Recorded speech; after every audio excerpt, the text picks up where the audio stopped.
Hi guys, good morning. So, flexing our available plants. So, meron tayo guys na variegated calamansi. Ayan siya. Yung mga bunga niya guys. Ayan. Na giant duhat. Ayan siya guys. So, meron din tayong avocado. So, ito yung seedless cardinal avocado. Ayan siya. Yung bunga niya dalawang klase sa isang puno.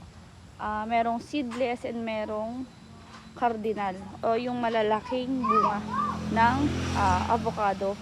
We also have Eviarc langka. So ito yung sweetest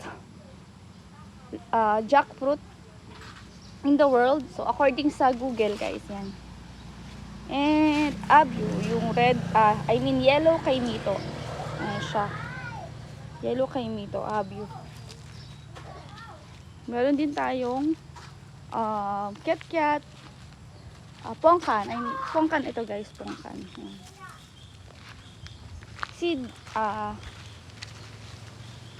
longgan from seeds, hindi pa to grafted guys. And latexless langka, ayan siya. Latexless langka. Also, we have calamansi, namumunga na guys. Ayan.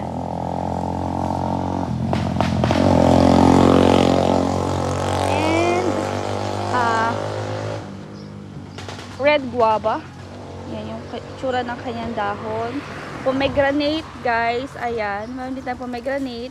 Illinois mulberry. Ayan. Seedlings tayo. And eto naman ay double rootstock ng Miyazaki mango. Ayan siya guys. So sample ng ating mother tree, the giant jujube. So, hindi namin siya pinalalaki or pinatataas guys. Pinuputulan siya ni Mr. dito. So, yung mga pinuputol na sanga ginagamit for grafting. Ayan siya.